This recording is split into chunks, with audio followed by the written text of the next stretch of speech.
En Mañanas Blue, Leonardo Correa, coordinador de análisis y monitoreo de la Oficina de las Naciones Unidas contra la Droga y el Delito, fue enfático en decir que se debe trabajar de manera global para atacar la problemática de aumento de hectáreas de hoja de coca en Colombia.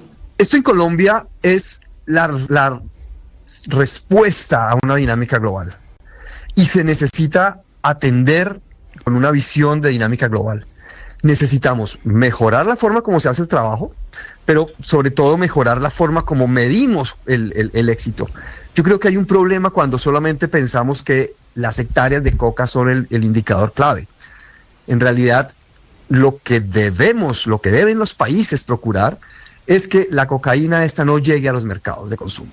Y allí hay una necesidad no solamente de trabajar desde los países productores, sino de trabajar también desde los países en donde hay el consumo. Y por eso insisto mucho en esta necesidad de mirar el fenómeno de una manera mucho más transnacional. Trabajar solo en Colombia no va a funcionar. Se necesita que esas experiencias que hoy tienen las autoridades colombianas lleguen a estos países, porque ellos van a tener que enfrentar la presencia de laboratorios en sus territorios, el tráfico, los camuflados, etcétera, etcétera. Sigan toda esa información en bluradio.com. En Blue le ponemos cara a la radio. Bastante indignación en el mundo político desató la demanda de Esta hora en Blue, las historias, las primicias, los personajes, los deportes. Inicia la tarde con Meridiano Blue. Dirige Ricardo Ospina. 1:02 p.m, bienvenidos a las noticias, soy Juan Camilo Maldonado. Sanitas dice que recibe una EPS devastada tras el fallo de la Corte Constitucional que tumba su intervención. Ya en instantes les voy a contar qué va a pasar con los más de 6 millones de pacientes que tiene esta EPS. También la condena que se le impuso a Estefan Correa, el estadounidense que viajaba 2 veces por mes a Colombia para abusar de niñas en Medellín. Además, el crítico panorama de migración irregular que se presenta en Colombia y las alertas que se han encendido sobre el tema. Todo esto y más en instantes, pero antes hay enfrentamientos entre las disidencias de las FARC y el ELN en zona rural de Buenaventura. Hugo Mario Palomar. Juan Camilo, y hay 120 familias indígenas del resguardo de Chachajo, las que están refugiadas en sus propias viviendas en medio de estos enfrentamientos entre las disidencias de Alias Iván Mordisco y el frente del ELN en esta zona rural de Buenaventura. Las clases en los colegios han sido suspendidas, los padres no envían a los niños a las clases porque temen que sean reclutados. El personero de Buenaventura, Jefferson Potes. Están en confinamiento, están bajo una amenaza de reclutamiento. Este actor armado que está en este territorio tiene, digamos, la necesidad de reclutar a los jóvenes entre 16, 17 años, 18 años, pero pues la comunidad lo ha manifestado y lo han sentido de que están resistiendo frente a la situación. También hay comunidades confinadas en el Bajo Calima, otro corregimiento de la zona rural de Buenaventura, por esos enfrentamientos allí en esta región del Pacífico. A esta hora vamos a la Fundación Santa Fe. En estos momentos el senador y precandidato presidencial Miguel Uribe es sometido a una nueva cirugía tras 19 días, luego del atentado en el que resultó gravemente herido por 2 disparos en la cabeza. Allí se encuentra Mateo Piñeros. Juan Camilo, pues a las 9:30 de la mañana, María Claudia Tarazona, la esposa de Miguel Uribe, publicó una foto de su hijo Alejandro orando frente a la Virgen. Lo acompañaba con un mensaje en el que señalaba pues que su hijo había sido valiente en este proceso de recuperación de Miguel Uribe tras el atentado, pero también confirmaba que a la 1 de la tarde Miguel Uribe entraba a una nueva intervención quirúrgica. A esta hora ya debería estar empezando el procedimiento, pero también hace algunos minutos María Claudia pues estuvo aquí al frente de los medios de comunicación en la entrada de la Fundación Santa Fe, enviando algunos mensajes pidiendo orar por Miguel. Si bien no habló, pues sí estuvo de alguna manera haciendo, digamos, señas, agradeciéndole a los medios de comunicación, a la gente y pidiendo esa oración por Miguel Uribe, quien, como le digo, a esta hora estaría siendo intervenido quirúrgicamente tras el atentado en su contra. Estaremos entonces atentos desde la Fundación Santa Fe al desarrollo de esta operación del senador. Sí, señor Mateo, en instantes, en cualquier momento volveremos allí a la Fundación Santa Fe en el norte de Bogotá. Entre tanto, en estos momentos, pues mejoran las condiciones del clima en Bello, en el departamento de Antioquia, para seguir con las labores de búsqueda de personas desaparecidas en la tragedia en la vereda Granizal. Allí, en el lugar de la emergencia, se encuentra Felipe García Solano.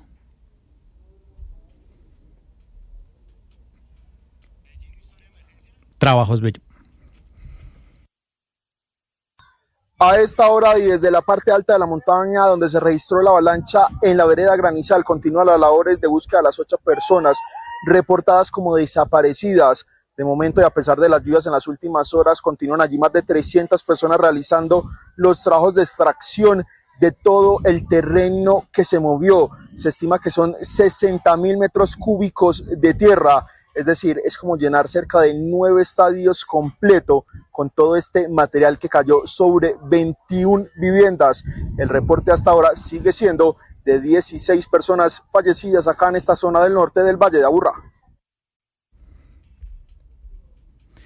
Y puente festivo de San Pedro y San Pablo con masiva movilización de viajeros en las carreteras y aeropuertos del país. Cristian Correa.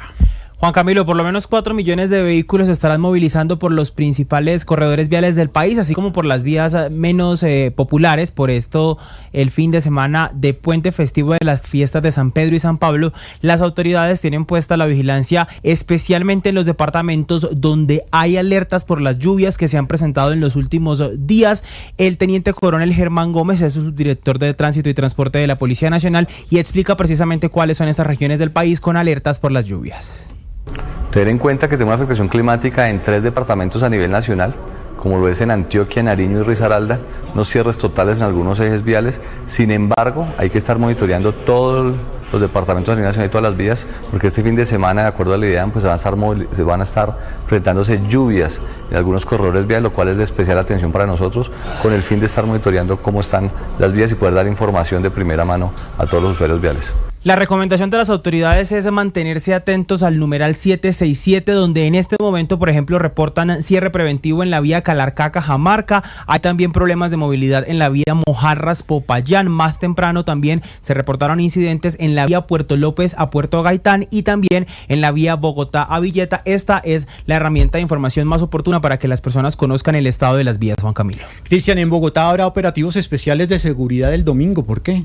Durante este fin de semana hay varios eventos para quienes se quedan en Bogotá. Está el Festival de la Lechona, está la final del fútbol colombiano y también el domingo es la marcha del orgullo LGTBIQ+, por lo que las autoridades en Bogotá tienen desplegados primero un equipo de seguridad para vigilar las zonas de bares y gastrobares donde se van a presenciar, o más bien donde la gente va a asistir a ver la final del fútbol profesional colombiano, además de pantallas eléctricas en el parque pantallas gigantes, en el parque metropolitano Simón Bolívar, y también por supuesto pues todo un equipo de gestores del distrito que va a acompañar la marcha del orgullo LGTBI desde las 10 de la mañana el domingo, saliendo del Parque Nacional y llegando a la Plaza de Bolívar.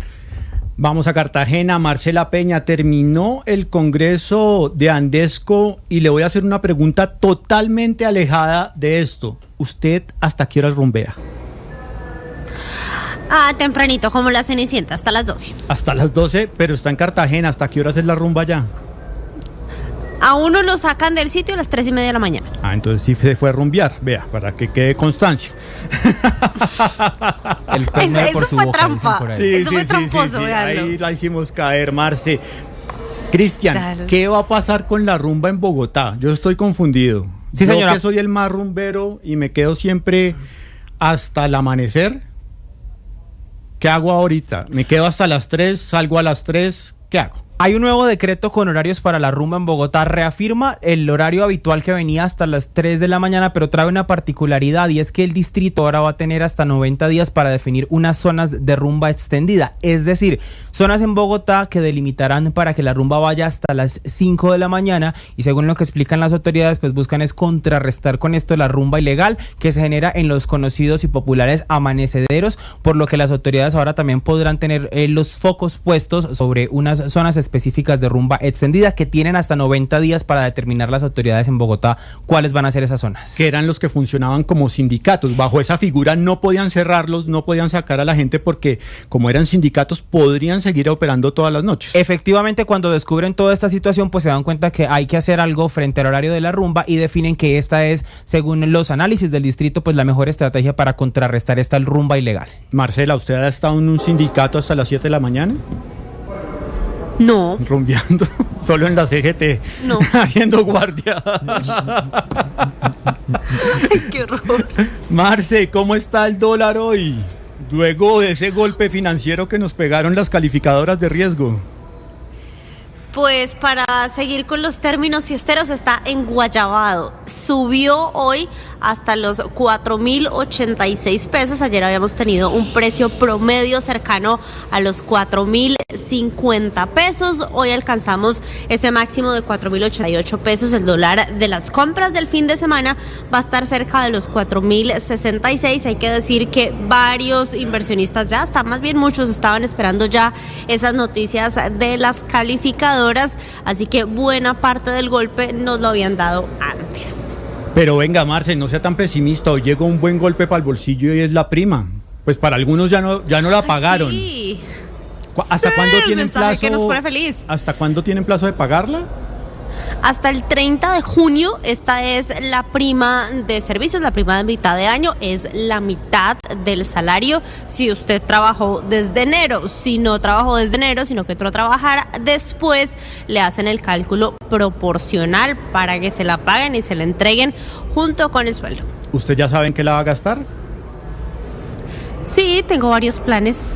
La mía... Pagar unas deudas, salir... La mía ya se fue. Ya está comprometida. No, ya se fue. Pero ¿cómo así? Ya no está en la cuenta. Pero sí, o sea, no han pasado ni 6 horas, Juan Camilo. ¿Qué es esto? Así está la cosa. Así está la calle, Marce. Le cuento que Fenalco acaba de lanzar la Primatón, una iniciativa que busca reactivar el comercio con descuentos en más de 200 marcas. Buena iniciativa para invertir la prima. Alejandra Bello nos cuenta más. Desde el centro comercial Titán Plaza estamos en el inicio de la Primatón, una iniciativa liderada por Fenalco. Estamos con el doctor Jaime Alberto Cabal, presidente de Fenalco. Presidente, ¿en qué consiste esta iniciativa? Bueno, la Primatón 2025 es ya la continuación de la Primatón 2024, que nació como un evento de iniciativa de Fenalco para apoyar a los establecimientos comerciales y a los ciudadanos, a los colombianos, a que pudiera haber una jornada, extrañando cuando se compraban el día sin IVA a buenos precios, con descuentos, con promociones muy especiales, y en una fecha que cae muy bien porque es cuando recibimos la prima del mes de junio, donde los colombianos pueden encontrar descuentos muy importantes del 10, 20, 30, 40, inclusive hasta superiores al 60% en algunos productos. Esta Primatón irá desde hoy, 27 de junio, hasta el domingo 29 de junio en más de 20.000 establecimientos de todo el país.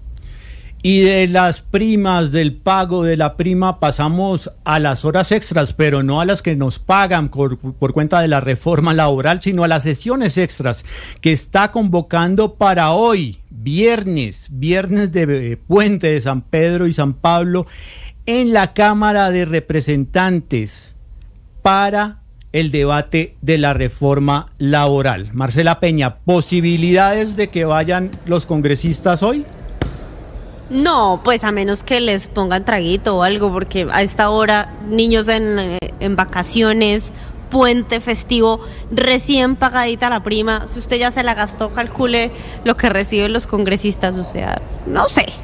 Andrés Carmona, ahí. ¿Usted está con el Everfit o con la guayabera puesta para cubrir este debate viernes 7 de la noche con puente festivo? Con el Everfit, con el blazer y la camisa puesta, porque el presidente de la Cámara, Jaime Raúl Salamanca, cumpliendo las disposiciones del decreto emitido por el gobierno nacional, el presidente Petro y el ministro del Interior, Armando Benedetti, ordenó o anunció la convocatoria de las sesiones extraordinarias para resolver el vicio de trámite con el que la Corte Constitucional devolvió el texto de la reforma pensional. Escuche usted el momento del anuncio.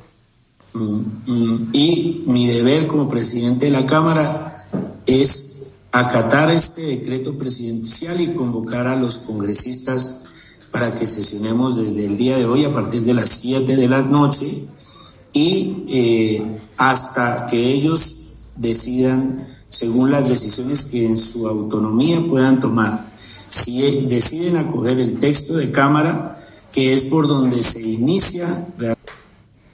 Entonces, ¿cuál es la idea? Hoy a las 7 de la noche se haría el anuncio del proyecto, retomando o leyendo el auto de la Corte, el comunicado de la Corte, y se esperaría que mañana a las 10 de la mañana inicie el debate. Ahí empieza el reto, porque tienen que garantizar el quórum de congresistas y muchos de ellos, sí, a diferencia mía, ya están con guayabera, pantalonetas, sandalias y algunos ya están de pronto disfrutando de San Pedro y San Pablo. Habrá que ver si llegan a la Cámara o si no, les tocará la otra semana. Eso sí, las sesiones extras tienen tiempo, tienen hasta el 19 de julio para discutirlo y seguramente se van a tomar sus días en debatir esta reforma pensional. Carmona, pero si no llegan esta noche, si no completan ese quórum, entonces... Pueden citar mañana vuelven a intentar anunciar, si mañana no lo logran, domingo, lunes festivo, martes y así hasta que logren citar a los congresistas. Yo creo que el martes. Si la oposición les tuerce el pescuezo a los integrantes de la coalición de gobierno y logran desbaratar ese quórum para evitar el anuncio.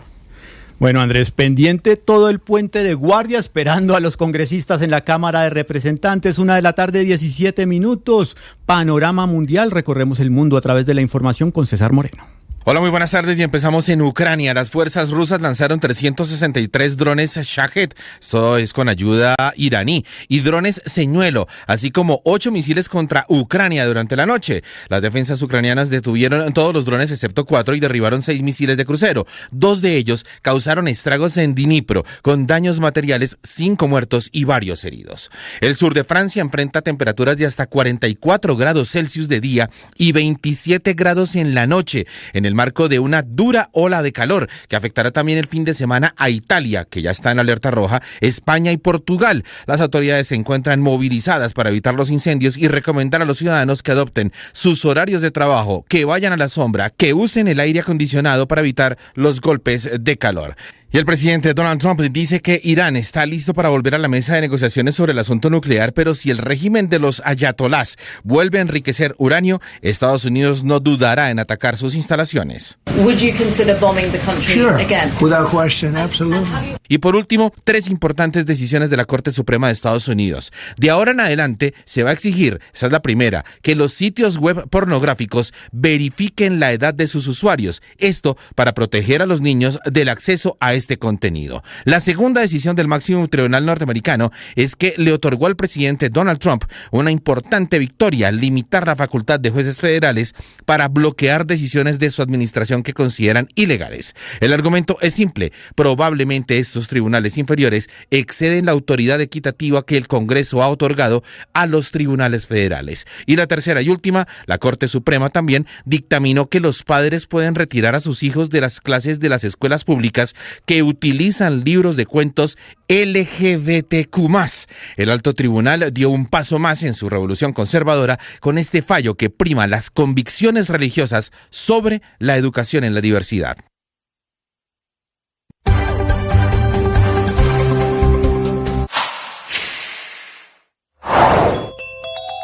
Teniendo en cuenta la decisión de la Corte Constitucional de tumbar la intervención de la EPS Sanitas, Gloria Quiseno, presidenta de la Asociación de Usuarios de esta EPS, aseguró que esta intervención no generó resultados positivos.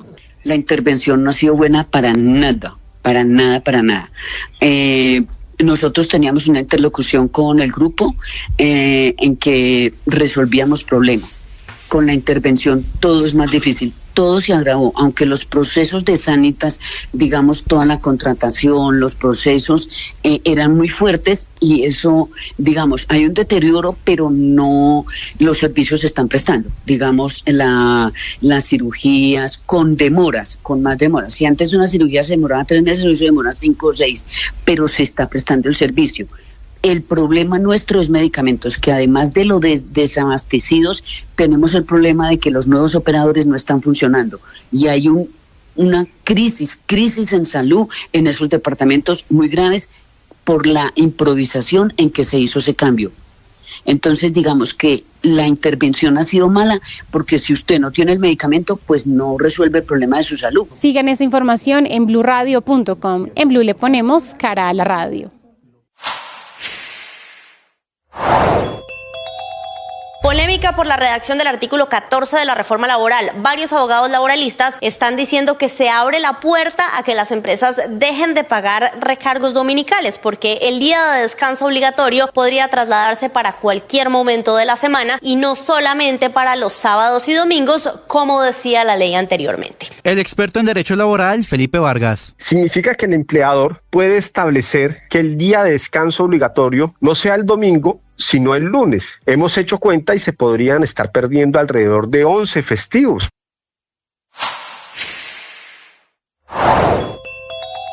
¿Qué hay detrás del incremento de hectáreas de hoja de coca en Colombia? Esto fue lo que contestó Leonardo Correa, coordinador de análisis y monitoreo de la Oficina de las Naciones Unidas contra la Droga y el Delito. Pues el reporte mundial de drogas hace un llamado al tema de las vulnerabilidades. El reporte habla de inestabilidad y esa inestabilidad está asociada no solamente con situaciones de conflicto, que Colombia tiene situaciones de conflicto, pero también con situaciones de vulnerabilidad, dificultad de acceso a los servicios del Estado, problemas económicos, problemas sociales, y me parece que en Colombia, en particular en algunos territorios, pues esa situación está presente y eso ha facilitado el que en muchas de estas regiones los cultivos hayan aumentado. Pero hay un elemento clave adicional, y es que no es en todas esas regiones vulnerables, sino que por un interés del narcotráfico se han creado los enclaves productivos. Son unas zonas que son funcionales a la producción y al tráfico de la cocaína, y en donde en solo el 14% del territorio se produce más de la mitad de esa. 1:22 p.m, Marcela Peña, el Banco de la República emite su decisión sobre las tasas de interés. Así es, Juan Camilo, por mayoría y tal y como esperaba el mercado, el Banco de la República mantiene sus tasas de interés en el 9,25%. 4 de los 7 miembros de la Junta Directiva pidieron mantener las tasas inalteradas. 2 de ellos pidieron una reducción de 50 puntos básicos y otro más pidió una reducción más pequeña, una de 25 puntos básicos. Hasta ahora el gerente del Banco de la República, Leonardo Villar, habla de los argumentos que se tuvieron en cuenta. Hablan, entre otras cosas, de la reducción de la inflación, del hecho de que las expectativas de inflación continúan altas, pero también apuntan a lo que está pasando con la suspensión de la regla fiscal. Le voy a leer este pedazo textual. El aumento en el déficit fiscal previsto para este año y los años venideros constituye un reto para la sostenibilidad de las finanzas públicas y reduce el margen de maniobra para el relajamiento de la política monetaria. Cristiano, el hecho de que el gobierno esté teniendo déficits fiscales más altos hace que el Banco de la República no pueda recortar las tasas de interés tanto como quisiera y tanto como ha pedido el presidente Gustavo Petro. Dicen desde el banco que esto va a permitir hacer una reducción cautelosa de las tasas de interés hacia adelante. Hasta ahora estará hablando también el ministro de Hacienda, Germán Ávila, sobre su rechazo a esta decisión y la necesidad, dice él, de que continúen las rebajas a las tasas de interés. Todos los deportes, fútbol, ciclismo, béisbol, baloncesto, automóvil, todos en Meridiano Blue.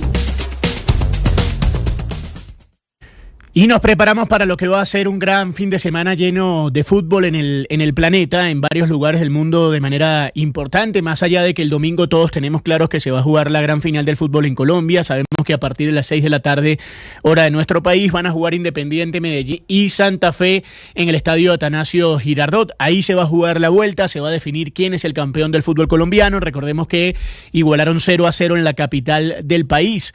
Hoy viernes se toma el fútbol un respiro, tanto en Colombia como en los Estados Unidos, en las dos competencias que se juegan en el momento, tanto en la Copa Oro como en la Copa Mundial de Clubes, incluso en la MLS, que se mantiene en acción. Así que hoy día viernes no habrá acción en el fútbol mundial. Mientras tanto, mañana sábado se reanudará la acción en el torneo de la MLS. Estaremos atentos al duelo que va a tener el Orlando City de Luis Fernando Muriel a partir de las 6:30 de la tarde, entre los partidos más interesantes interesantes del día, o el que van a jugar también a las 9:30 de la noche San José frente al Galaxy.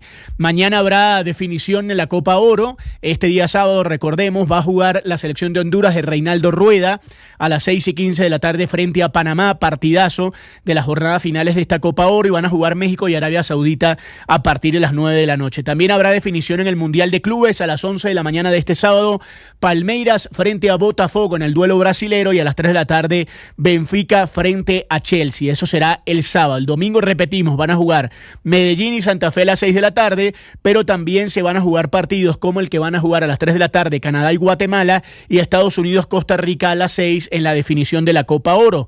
Mientras tanto, en la Copa Mundial de Clubes de la FIFA a las 11 de la mañana, el partido, uno de los partidos más llamativos, el PSG estará enfrentando al Inter Miami. Será el reencuentro entre Lionel Messi y sus ex compañeros con el equipo de Luis Enrique. Mientras tanto, a las 3 van a jugar Flamengo frente a Bayern Múnich. Recuerden ustedes que ya estos partidos son de eliminación directa, así que estaremos muy atentos. La gran final del fútbol colombiano se va a jugar el día domingo a las 6 de la tarde. Fin de semana de definiciones, fin de semana de partidazos, tanto en los Estados Unidos, en la Copa Mundial de Clubes, como en los diferentes torneos, y nosotros, por supuesto, estaremos atentos a todos los colombianos y, por supuesto, a la gran definición del fútbol de este país el próximo día domingo, Medellín-Santa Fe a las 6 de la tarde. Es posible que se nos rompa el corazón. Es posible que sintamos que la vida se ha ensañado contra nosotras. Una ruptura amorosa, quedarnos sin trabajo, sentir que la vida no tiene sentido. Eso es posible. Y muchos de nosotros lo hemos vivido. Pero también es posible tomar una actitud de quien se sabe llamado a vivir en felicidad. Acepta la situación, la entiende y se restaura procesualmente. Eso lo podemos hacer todos. Y es lo que planteo en Romperme fue solo un comienzo. Un libro que te invito a leer para que aprendas a reconstruirte, para que aprendas a resistir y a salir adelante. Oye, tú eres una persona valiosa. En ti hay felicidad. ¡Ánimo! Tú sabes. ¿Cómo está relacionado el proceso de paz del 2016 con las FARC con el incremento de hectáreas de hoja de coca en Colombia? Esto fue lo que contestó Leonardo Correa, coordinador de análisis y monitoreo de la Oficina de las Naciones Unidas contra la Droga y el Delito. La salida de las FARC tiene un efecto importante, básicamente porque no se hace lo que debía hacerse después de la salida de las FARC y se crean vacíos en los territorios. Ese fue un problema, digamos, muy complejo, en el sentido de que cuando las FARC salen del negocio, como usted dice, emergen una cantidad de grupos pequeños que encuentran posibilidades en esto. Claro, no es como tal la salida de las FARC lo que causa el problema, es más bien el hecho de que ese territorio no fue controlado a tiempo. Digamos, es muy complejo porque son vulnerabilidades de mucho tiempo atrás y estas vulnerabilidades no se solucionaron.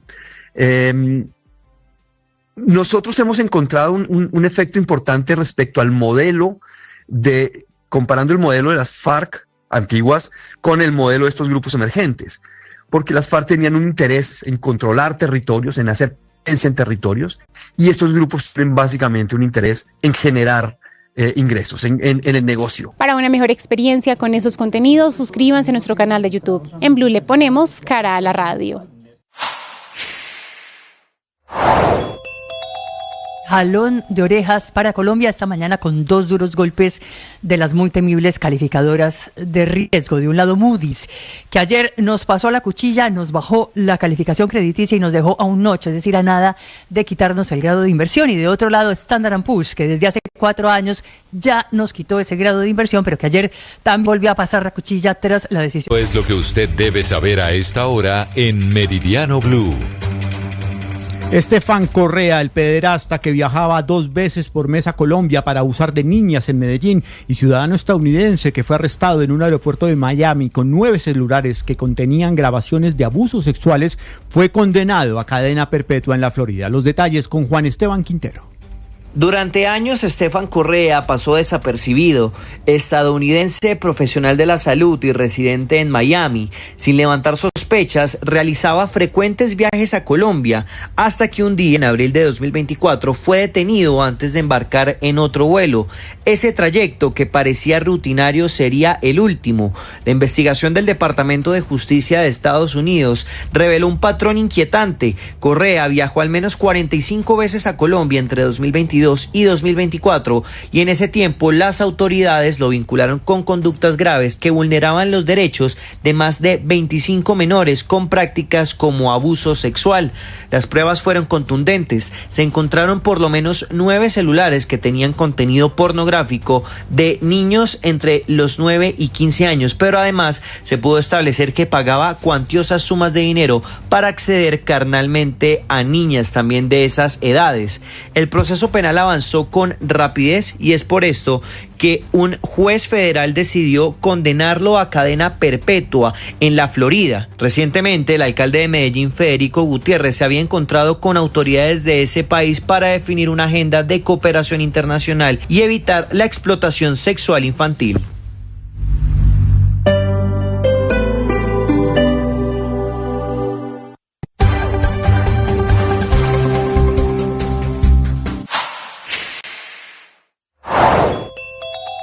Está desaparecida una colombiana, se llama Orlinda. Se perdió en el aeropuerto de Barajas esta semana. La está buscando desesperadamente su familia. Orlinda Marín, que tiene 60 años de edad y que desapareció el pasado domingo en el Aeropuerto Internacional de Madrid-Barajas. Esta mujer venía de la isla de Ibiza, donde había estado con sus familiares, con su hija en concreto, y tenía previsto hacer una escala en el aeropuerto de Madrid para tomar un vuelo con destino a Colombia. Sin embargo, ese domingo, como digo, el 22 de junio, hace 5 días, se perdió su pista en la Terminal 4 del Aeropuerto Internacional de Madrid-Barajas. Ella viajaba con un familiar, no viajaba sola, pero en un descuido esta mujer se levantó y su familiar la perdió de vista. De hecho, no se ha vuelto a saber nada de ella.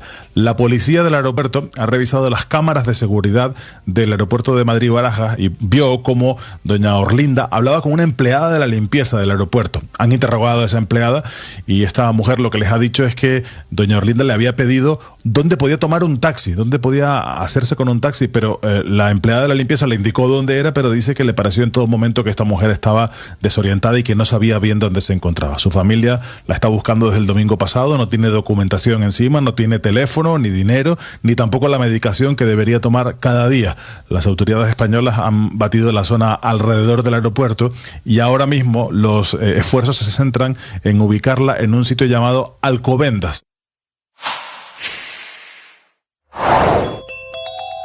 Teniendo en cuenta el informe mundial sobre drogas publicado por la ONU, Leonardo Correa, coordinador de análisis y monitoreo, explicó cuál es la principal alerta que emitió este informe. Hay una alerta porque el fenómeno comienza a salirse de la región andina. Por supuesto, sigue habiendo un altísimo protagonismo de la región andina y en particular de Colombia, en donde, tal como se menciona, la mayor proporción de la cocaína se produce en Colombia. Sin embargo, el informe destaca muchísimo 3 elementos que yo quisiera traer a colación. El primero, se están comenzando a salir los cultivos de la región andina, es decir, comienzan a aparecer cultivos en Centroamérica y en otros países de la región andina diferentes de Colombia, Perú y Bolivia. El segundo, el procesamiento como tal, es decir, la fabricación del clorhidrato de cocaína comienza a hacerse fuera de la región andina, inclusive en el cono sur, en Centroamérica, pero también en Europa. Y el tercero, hay un momento de diversificación de los mercados en donde ya la cocaína no va solamente hacia Europa y hacia Norteamérica, sino que se dispersa en el mundo. Sigan la entrevista completa en nuestro canal de YouTube. En Blue le ponemos cara a la radio. El gobierno cada vez más enredado con esas intervenciones forzosas de EPS, donde no solo están cambiando y cambiando de interventores sin que ninguno logre resolver el problema de fondo, que es la situación financiera de las EPS y sobre todo la atención de los pacientes y entrega de medicamentos, sino que en ese enredo de las intervenciones amanecemos con la noticia de la EPS Sanitas, que es cierto, va a desatar el chu-chu-chu, pero al revés, porque las EPS intervenidas van a alegar lo mismo que Sanitas, a quien la Corte ya le dio la razón, y es que Sanitas no es una EPS cualquiera, es la segunda más importante de Colombia con 5.8 millones de afiliados, solo superada por Nueva EPS, que también está intervenida. Es que la lista es de 10 EPS que hoy controla el gobierno. Dicho de otra manera, el gobierno, a través de los interventores y por lo tanto de la Superintendencia Nacional de Salud, maneja la salud de más de 30 millones de personas en Colombia. Y esta vez tendrán que tomarse decisiones en conjunto de qué va a pasar, porque el efecto de Sanitas también va a tener consecuencias en las otras intervenciones. La presidenta de la Asociación de Usuarios de Sanitas,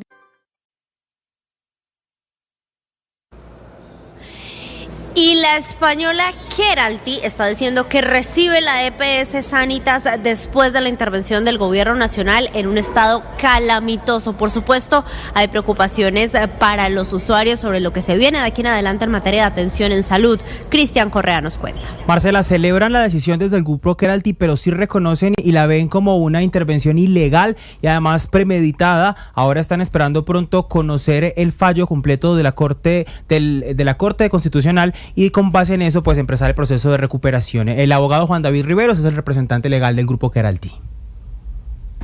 Hacia adelante tenemos un trabajo y es identificar realmente cuál es el estado en este momento de la situación financiera de la EPS, porque es una información que todavía no conocemos. Por información pública que ha sido divulgada, entendemos que los niveles de PQRs, de tutelas, es muy elevado. Mire, frente a las dudas sobre cuándo volverá el grupo Keralty a ser el encargado de la administración de la EPS, manifestaron que no tienen claridad de la norma, pero que esperan que sea en un plazo no mayor a 10 o 15 días. La Corte Constitucional lo que hace es que toma la decisión ayer, la sentencia deberá conocerse en un par de días, y eso lo devuelven al tribunal, que fue la primera instancia donde se presentó la tutela. Y yo calcularía que en alrededor de unos 10 a 15 días se va a ejecutar materialmente la sentencia de la Corte. Después de esto, entonces, volverá la administración de la EPS a manos del grupo al que pertenece, y estarán esperando más bien los usuarios una pronta mejoría en la prestación de los servicios de la EPS Sanitas. Gracias, Cristian. La otra noticia del momento en Colombia tiene que ver con la tragedia que se presenta en Bello, en el departamento de Antioquia. Allí no cesan las labores de búsqueda y rescate y se siguen conociendo historias de vida. Felipe García Solano. La situación en la vereda Granizal del municipio de Bello sigue siendo alarmante para las autoridades y para la comunidad, pues las lluvias de las últimas horas han dificultado las labores de búsqueda de las personas que aún permanecen desaparecidas. Según han destacado las autoridades, sobre todo el gobernador de Antioquia, Andrés Julián Rendón, es que no se irán del lugar de la avalancha hasta que no se recupere el último cuerpo. Vamos a permanecer aquí hasta que encontremos a la última de las personas desaparecidas. El balance que tenemos, infortunadamente, es de 16 personas muertas y 8 desaparecidas. Mientras las labores de búsqueda avanzan en la zona, conocimos la historia de un hombre, Marco Antonio Vargas, quien se encuentra en el albergue Fe y Alegría y quien relató que un animal de su propiedad predijo a eso de las 2 de la mañana lo que una hora después acabó siendo la trágica avalancha. Y el pollito chapaleaba con las paticas y las alitas así pata arriba. No le presté atención al pollo porque yo nunca creí, nunca le presté atención. Pero lo curioso del caso es que no solo fue el animal, porque el mismo Marco Antonio nos contó que hace 6 meses advirtió a las autoridades sobre los múltiples movimientos en masa que había en esta zona de la vereda Granizal. Yo también hice una alerta temprana en Bello hace por ahí 6 meses y le dije allá en personería, dije en representación de gobierno, y lo que me pusieron fue como el yo vaya y venga que aquí no es, ¿cierto? Yo les dije, hoy es ese derrumbecito pequeño, mañana lamentamos un derrumbe grande. Por ahora sigue la incertidumbre entre más de 1.000 personas damnificadas por la avalancha. Cierro con un dato para que entiendan la magnitud de lo que ocurrió en Bello. En esta zona se podrían sacar 8.500 volquetas llenas de tierra, de escombros y de lodo, producto del gigantesco movimiento en masa. Y vamos a seguir con noticias en Antioquia, porque el expresidente del Senado, Juan Diego Gómez, y su hermano acaban de ser imputados por presunta estafa en un caso que involucra negocios irregulares por 1.000 millones de pesos. Atención a esta historia que nos cuenta Héctor David Santamaría. Pues Marcela, el excongresista y excandidato a la gobernación de Antioquia del Partido Conservador Juan Diego Gómez y su hermano David Orlando deberán presentarse ante un juez de conocimiento en una audiencia concentrada de acusación y conciliación, luego de que la familia de apellido Ramírez los denunciara penalmente por hechos ocurridos entre los años 2017 y 2023, cuando el excongresista se desempeñaba como presidente del Senado y su hermano era el gerente de la zona andina de la Central de Inversiones. El caso se basa en que supuestamente Juan Diego Gómez les ofreció unos terrenos en el municipio de Sabaneta, vecino a Medellín, por unos 1.733 millones de pesos, pero puso la condición de que el negocio se hiciera con su hermano. Una de las víctimas, Alejandro Ramírez, así relató a Blue Radio. Las reuniones que yo celebraba siempre eran todas con Juan Diego Gómez. Lo que pasa es que él me decía que para no perjudicar la investidura que él tenía en su momento, que él no se quería ver pues como en temas de plata ni en temas. Por lo anterior, se le imputarán cargos por estafa mayor cuantía y tanto Juan Diego Gómez como su hermano David Orlando deberán presentarse ante un juez para presentar su defensa. Lo que se ha conocido hasta el momento en la comunicación que hemos tenido con el excongresista es que no han sido notificados, pero advierte que se defenderá de estas acusaciones.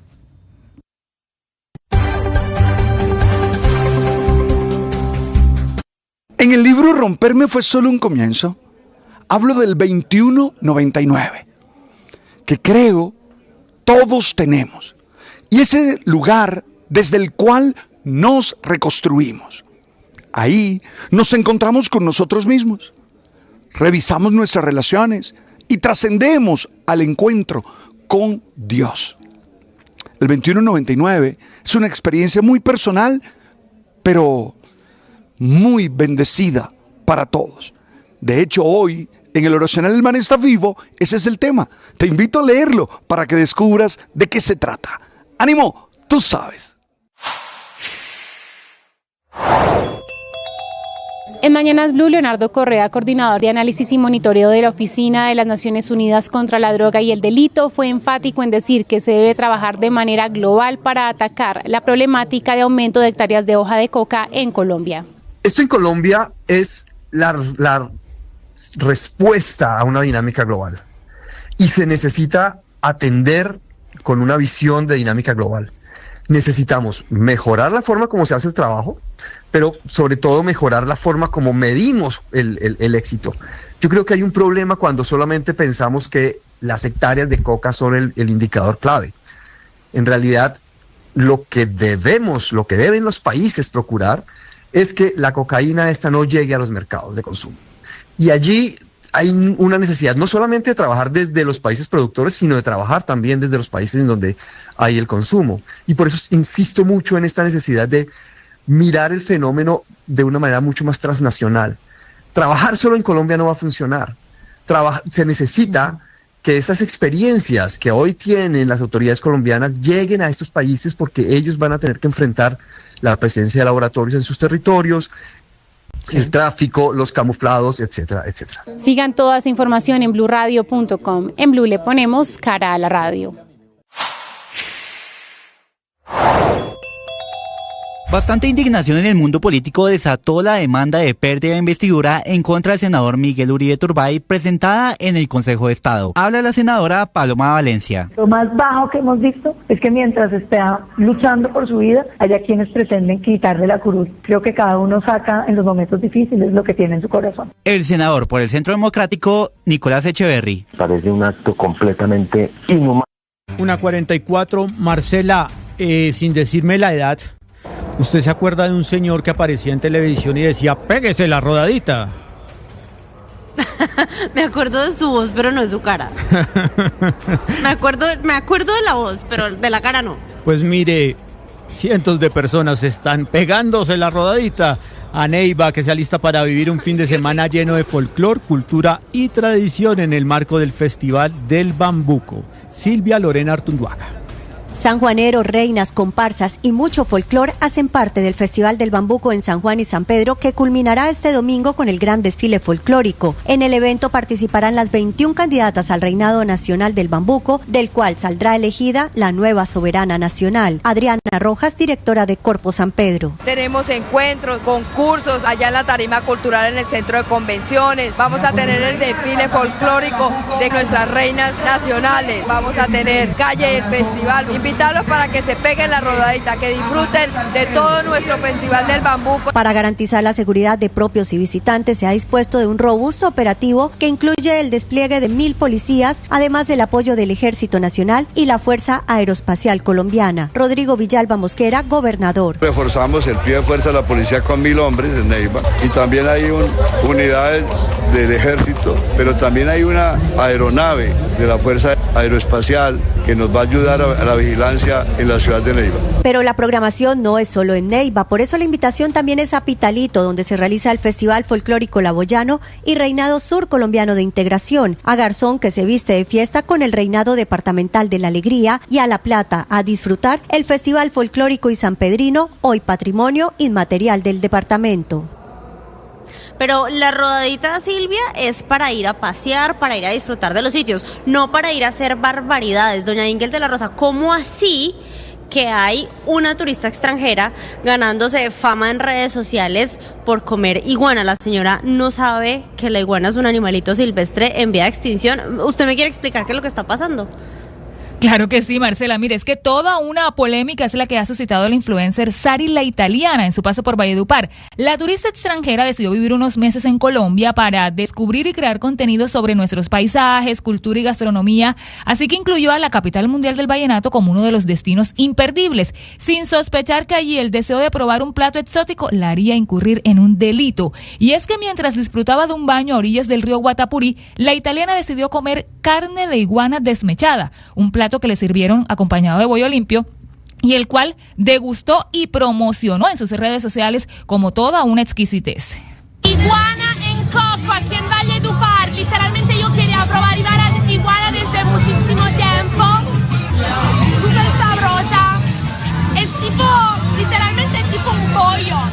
A Sari la siguen más de 123,000 personas y sus contenidos acumulan más de 2.5 millones de likes. Así que las reacciones a este video no se hicieron esperar, solo que esta vez le llovieron críticas por promover el consumo de una especie silvestre que está protegida por la ley. De hecho, la Corporación Autónoma Regional del Cesar publicó un video en el que le llamó la atención a la turista y le recordó a toda la ciudadanía que esta práctica está prohibida y es un delito. Sin embargo, hay que decir que la gente también cuestionó este video, Marcela, al asegurar que de nada sirve que las autoridades rechacen esta práctica cuando no ejercen ningún tipo de control para prevenir la venta y el consumo de iguana, a tal punto que en el Cesar y en La Guajira muchos consumen y ofrecen iguana como un plato típico.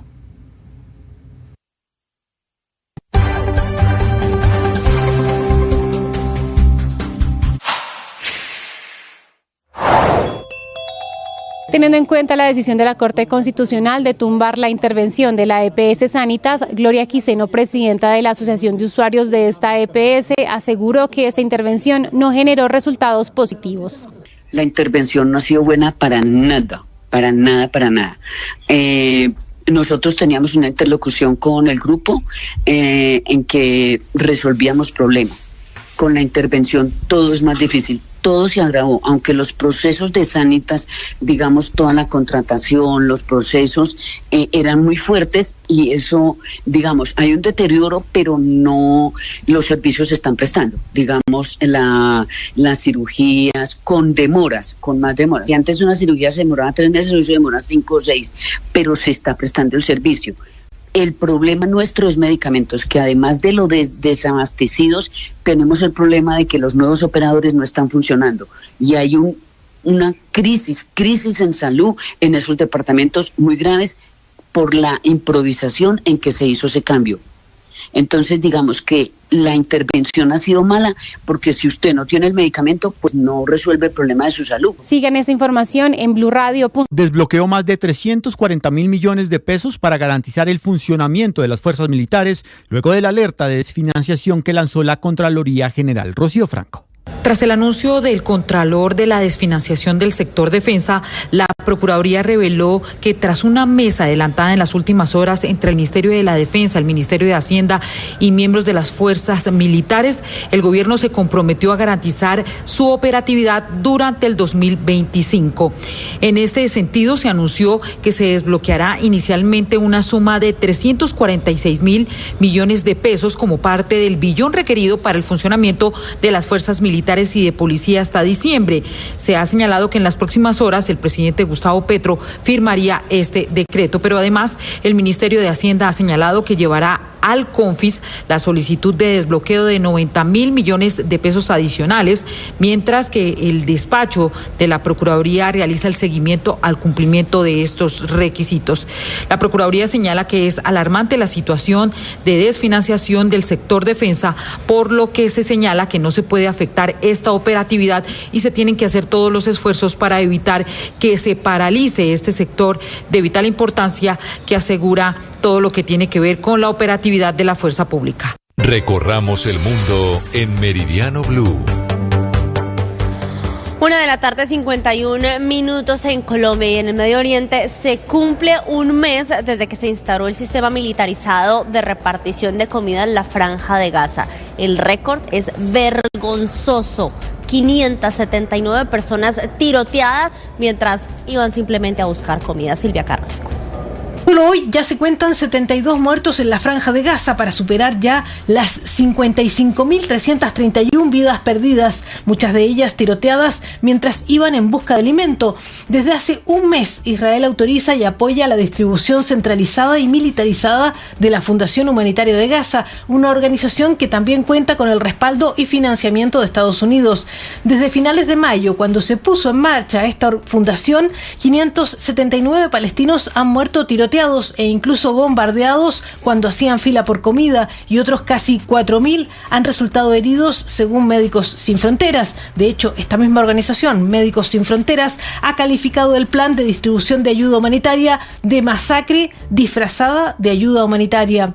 Mientras tanto, la Fuerza Aérea de Israel llevó a cabo hoy viernes intensos ataques aéreos sobre las montañas que dominan la ciudad de Nabatie, en el sur del Líbano, en un ataque que, según el ejército israelí, tenía como objetivo activos subterráneos de Hezbolá, pero informes locales indican que civiles también se han visto atrapados en el fuego cruzado. En la política interna de Israel cabe señalar que sigue adelante el juicio por corrupción contra el primer ministro Benjamín Netanyahu. Netanyahu había pedido posponer su próximo testimonio en 2 semanas, pero el tribunal lo ha rechazado. Asista al 10º Congreso.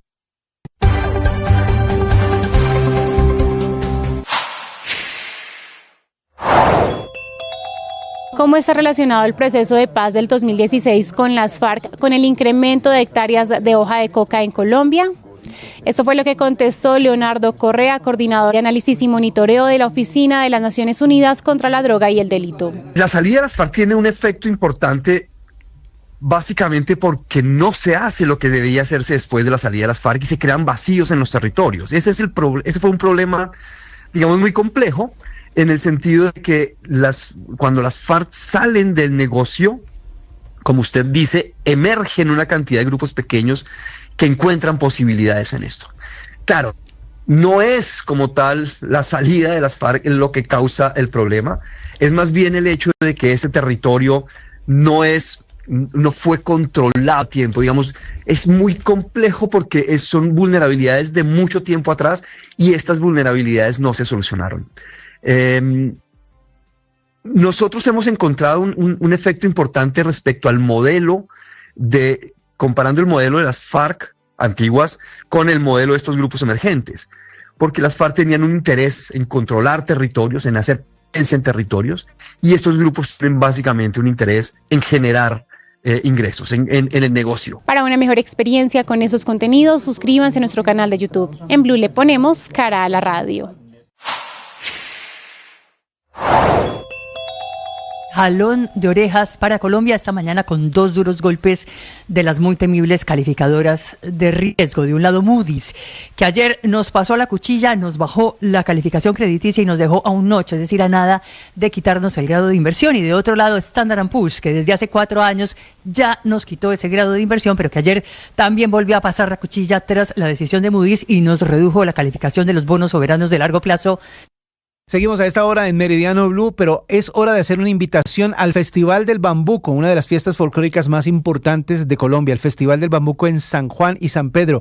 El gobierno departamental, por un Huila Grande, liderado por el doctor Rodrigo Villalba Mosquera, y también la Secretaría de Cultura Departamental y la dirección ejecutiva del festival están invitando para que visiten Neiva y todo el Huila durante este fin de semana. Habrá encuentros de música y danza, estarán también presentes los desfiles folclóricos y de carrozas. En la calle del festival va a haber mucha música, muchas orquestas, muchos grupos invitando a disfrutar de esta fiesta, el reinado nacional y departamental del bambuco y obviamente la gastronomía. Todo eso se vivirá este fin de semana en este festival. Es uno de los más importantes de nuestro país y los están invitando para que visiten no solo el Huila, Neiva, sino todo el Huila.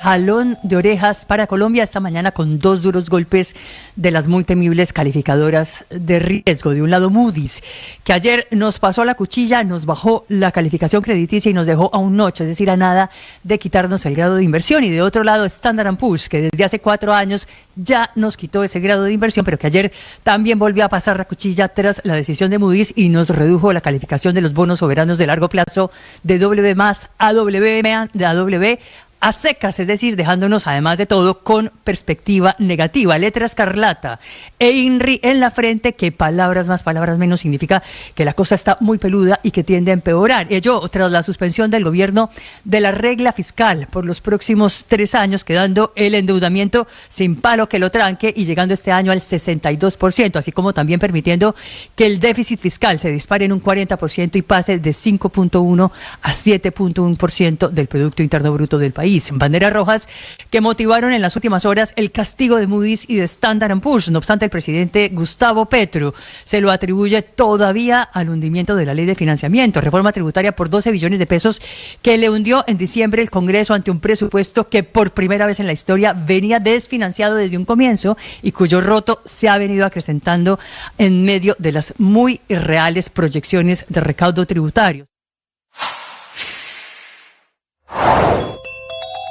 Gloria Quiseno, presidenta de la Asociación de Usuarios de Sanitas, expresó su preocupación por la situación financiera de esta EPS. Nosotros tenemos 2 frentes. Uno, el deterioro financiero, que son a 31 de diciembre 920.000 millones de pérdida, que eso no tiene explicación, y patrimonio negativo de 1.100.000.000. Eso es muy preocupante porque así la Coja Sanitas vuelva al grupo, recuperarla no va a ser fácil. En cuanto al servicio de salud, nosotros tenemos una emergencia en salud sanitaria porque nos sacaron de 13 departamentos de Cruz Verde.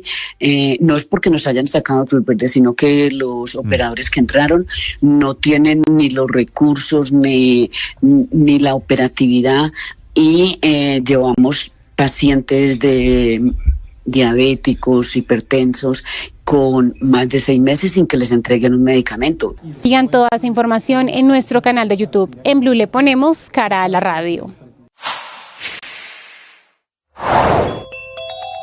Está desaparecida una colombiana, se llama Orlinda. Se perdió en el aeropuerto de Barajas esta semana. La está buscando desesperadamente su familia. Orlinda Marín, que tiene 60 años de edad y que desapareció el pasado domingo en el Aeropuerto Internacional de Madrid-Barajas. Esta mujer venía de la isla de Ibiza, donde había estado con sus familiares, con su hija en concreto, y tenía previsto hacer una escala en el aeropuerto de Madrid para tomar un vuelo con destino a Colombia. Sin embargo, ese domingo, como digo, el 22 de junio, hace 5 días, se perdió su pista en la Terminal 4 del Aeropuerto Internacional de Madrid-Barajas. Ella viajaba con un familiar, no viajaba sola, pero en un descuido esta mujer se levantó y su familiar la perdió de vista. De hecho, no se ha vuelto a saber nada de ella. La policía del aeropuerto ha revisado las cámaras de seguridad del aeropuerto de Madrid-Barajas y vio cómo doña Orlinda hablaba con una empleada de la limpieza del aeropuerto. Han interrogado a esa empleada y esta mujer lo que les ha dicho es que doña Orlinda le había pedido dónde podía tomar un taxi, dónde podía hacerse con un taxi, pero la empleada de la limpieza le indicó dónde era, pero dice que le pareció en todo momento que esta mujer estaba desorientada y que no sabía bien dónde se encontraba. Su familia la está buscando desde el domingo pasado, no tiene documentación encima, no tiene teléfono, ni dinero, ni tampoco la medicación que debería tomar cada día. Las autoridades españolas han batido la zona alrededor del aeropuerto y ahora mismo los esfuerzos se centran en ubicarla en un sitio llamado Alcobendas. Teniendo en cuenta el informe mundial sobre drogas publicado por la ONU, Leonardo Correa, coordinador de análisis y monitoreo, explicó cuál es la principal alerta que emitió este informe. Hay una alerta porque el fenómeno comienza a salirse de la región andina.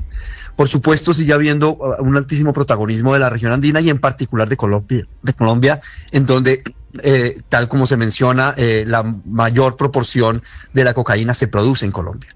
Sin embargo, el informe destaca muchísimo 3 elementos que yo quisiera traer a colación.